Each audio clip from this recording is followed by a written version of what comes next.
You know, we have our own little titles for the slideshows. Mine for this is Hegseth the Drunk. Hegseth on the sauce. Hegseth the Drunk. Uh, the Trump administration accidentally texted me its war plans. Now, this is Jeffrey Goldberg, the editor in chief at The Atlantic, who apparently was accidentally included on a Signals group chat about operational plans for bombing Yemen. Here are some screenshots of these. Now, what was revealed here is a little bit of daylight between JD Vance and the president about doing this, because Vance feels like they're bailing out Europe.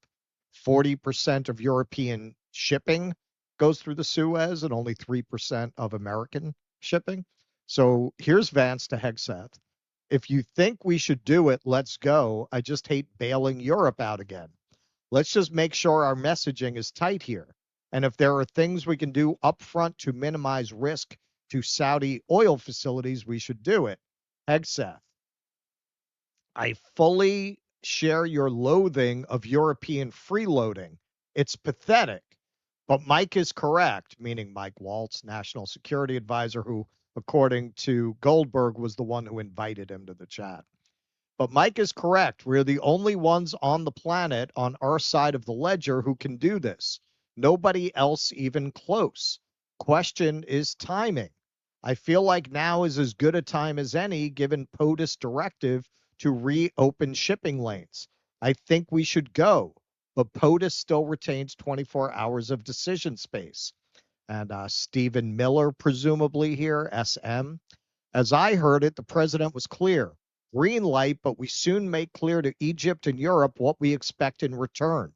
We also need to figure out how to enforce such a requirement, e.g., if Europe doesn't remunerate, then what?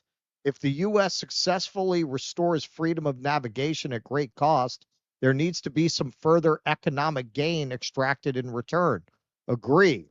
So basically, they want to hire out the U.S. military as mercenaries and get the Europeans to pay for it. These are their internal deliberations.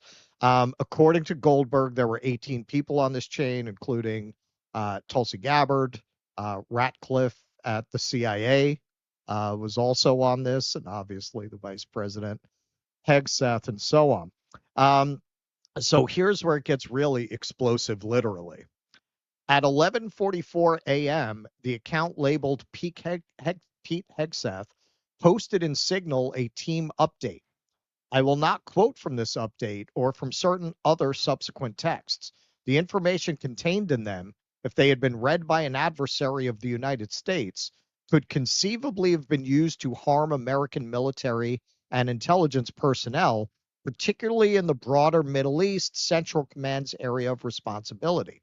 What I will say, in order to illustrate the shocking recklessness of this Signal conversation, is that the Hegseth post contained operational details of forthcoming strikes on Yemen, including information about targets, weapons the U.S. would be deploying, and attack sequencing. Now, he doesn't include the details, but kind of high fives here. Ratcliffe there, Waltz, Marco Rubio was also on this chain. Good job, Pete, and your team. So high fives all along, American flag, all that. Yeah, those three Uh, emojis really tell the story of the state of the empire right there. That's America. so after he realized, because this entire time, according to Goldberg, he wasn't sure if this was real. He wasn't sure if somebody was trying to entrap him or fool him. Um, but the operational directives that he received included the time that Yemen would start getting bombed. And when that happened on that time scale, he exited the chat. After that, he emailed people. I emailed Waltz and sent him a message on his Signal account. I also wrote to Pete Hegseth, John Ratcliffe, Tulsi Gabbard, and other officials. In an email, I outlined some of my questions. Is the Houthi PC small group a genuine Signal thread? Did they know that I was included in this group? Was I, on the off chance, included on purpose? If not, who did they think I was? That's funny. Like, nobody noticed there's somebody. Hey, who is that? Who's this Jeffrey Goldberg on this chain? And Pete Hegseth, according to the article, right before they really started going into the operational details, assured everyone on the chain that OPSEC, operational security, was in place for this chain. Yeah.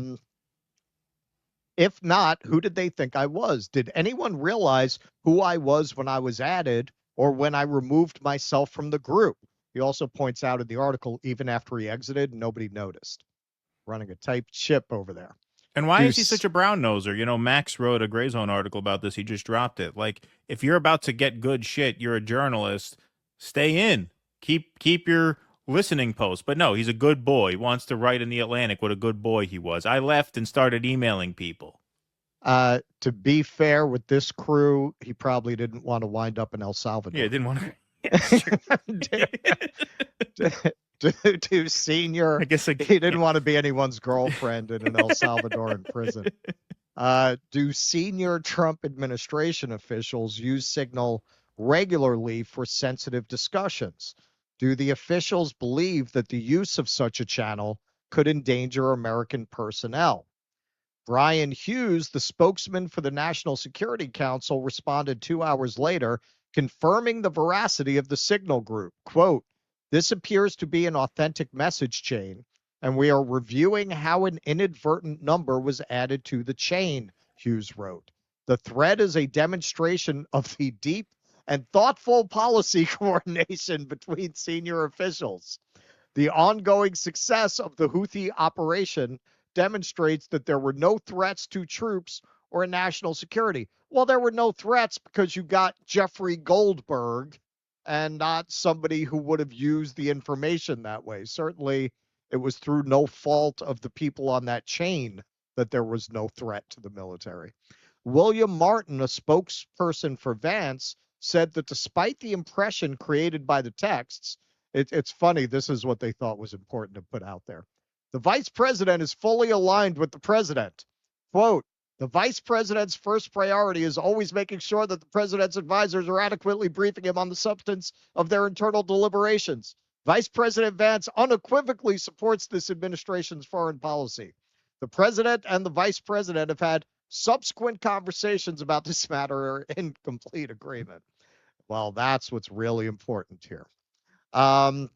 So, of course, Pete Hegseth was asked about this, and first he went to the old game we call attack the source.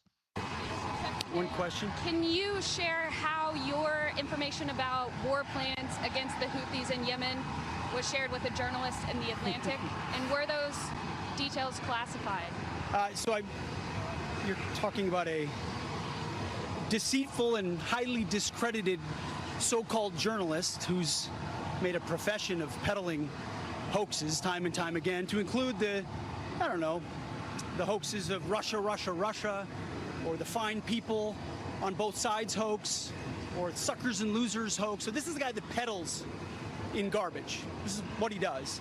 I would love to comment on the Houthi campaign because of the skill and courage of our troops. I've monitored it very closely from the beginning, and you see, we've been managing 4 years of deferred maintenance under the Trump administration. Our troops, our sailors were getting shot at as targets. Our ships couldn't sail through. And when they did shoot back, it was... Okay, so... Hey, listen, I used to send broads pictures of my cock all day, every day. I never accidentally sent one to the wife. I know what I'm doing with the text message threads, okay? Trust me, no one gets in one of my threads unless I know about it.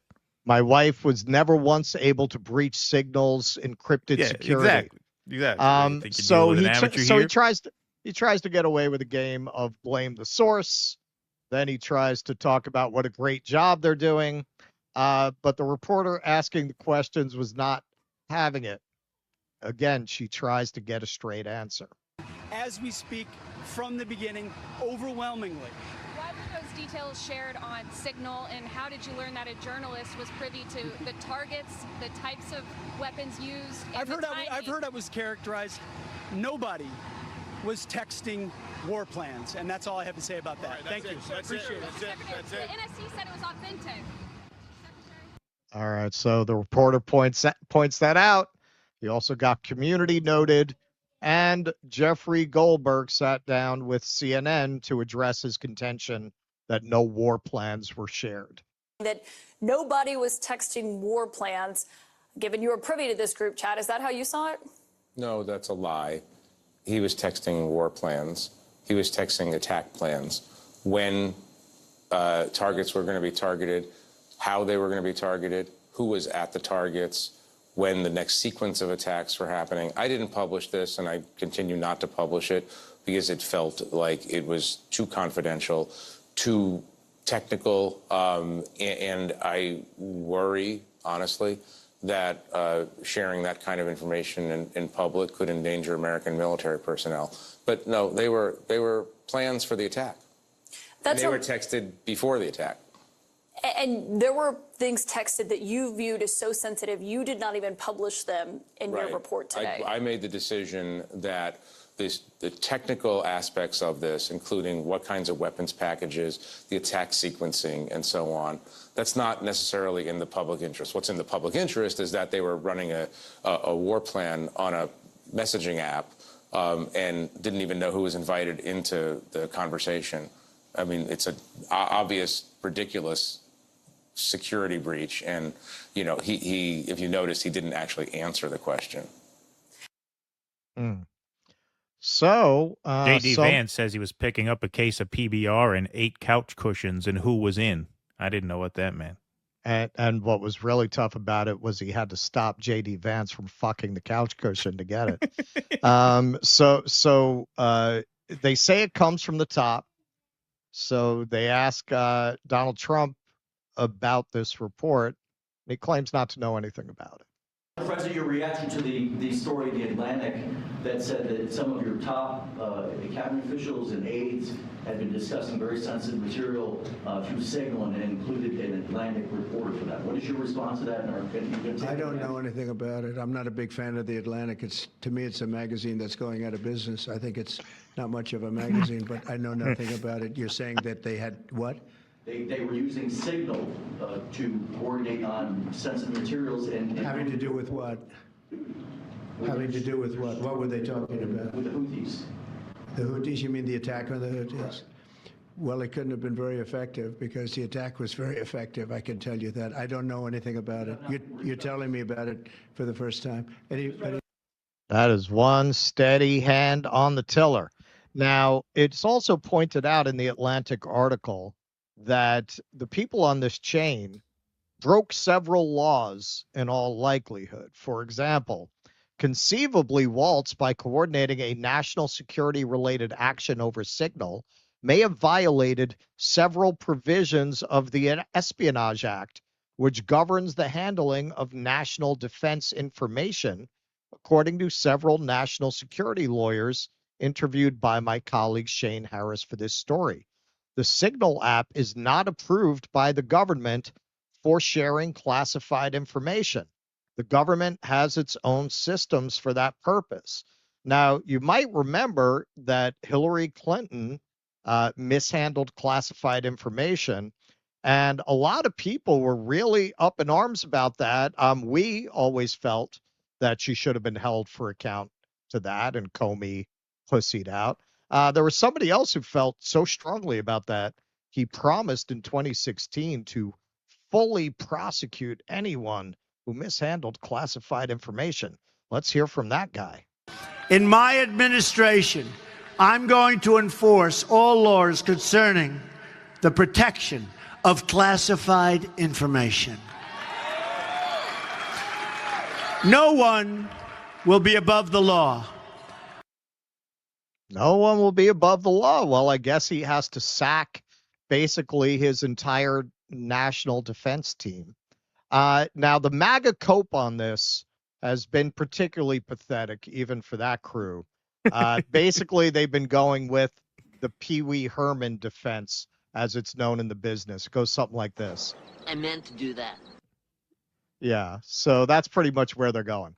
If you believe for 1 minute that Pete Hegseth, Marco Rubio, Mike Waltz, and J.D. Vance randomly and accidentally added this most rabidly anti-Trump journalist to a national security group chat.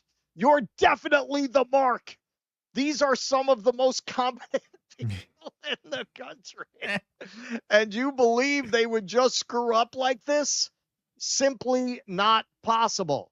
This is called media strategy. And Trump is famous for stuff like this. Our friend Max just quoted some of the most competent people in the country with a laughing emoji and left it at that. Couple of really good memes going around. I don't always include reporters in unsecure war plan group chats, but when I do, it's because I'm incompetent and drunk. And this one, don't worry, Greenland. One more bottle and he'll text you the invasion plans. Now, we do have some exclusive audio. Goldberg did actually get Hegseth on the phone to ask him about this, but this was all he had to say. I'm so wasted. So that was all he said about it. So yeah, crazy story. The cope is almost the most interesting part of the story to me because, you know, they can't say it's not real because the National Security Advisor Council admitted it was real. So now they got to go to, they meant to do that, which is just amazing. Just amazing. Why on earth would you want to do it? What would the advantage be to doing that?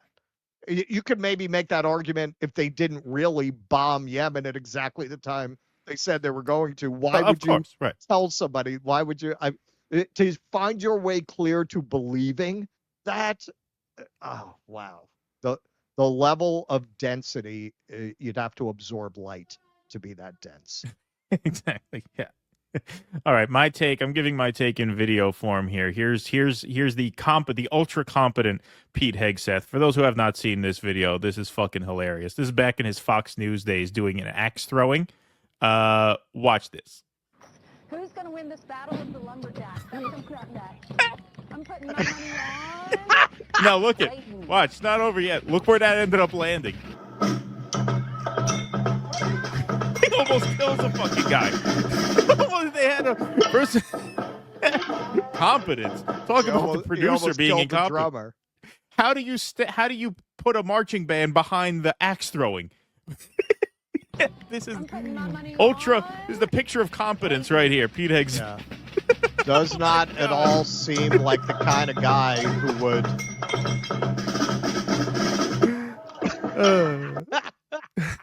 Does not at all seem like the kind of guy who would totally miss the fact that an uninvited reporter was on a group chat that they should not have been conducting on that platform in the first place about highly sensitive war plans. You know, the Atlantic article also gets into the fact that there's a specific term for it, but each person at that level of the security state has a secure location in their homes to go to if they need to talk about things like this.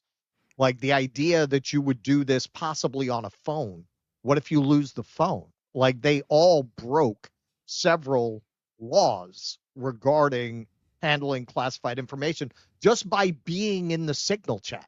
Right. Yeah. And these are the people we're told are coming to rescue the country and to correct all the sins of their predecessors and fix the way the government works. And they're conducting a highly sensitive war planning on Signal. Incredible. Yeah. Pretty crazy. Pretty crazy. And by the way, the plan that they are discussing is the plan to bomb the poorest people on Earth. Yep. Who have including just Tulsi. endured a including genocide. Tulsi, who had a very different position on that, but she always has a different position on everything. That's what's great about Tulsi. If you don't like one of her positions, go find her saying the opposite. There's something for everybody. Yeah. Exactly. And I mean, I guess to your point, the guy didn't want to end up in CCOT, but it seems to me like someone more committed to the craft would have stuck around and report what he sees. Yeah, but that's the Atlantic for you, right?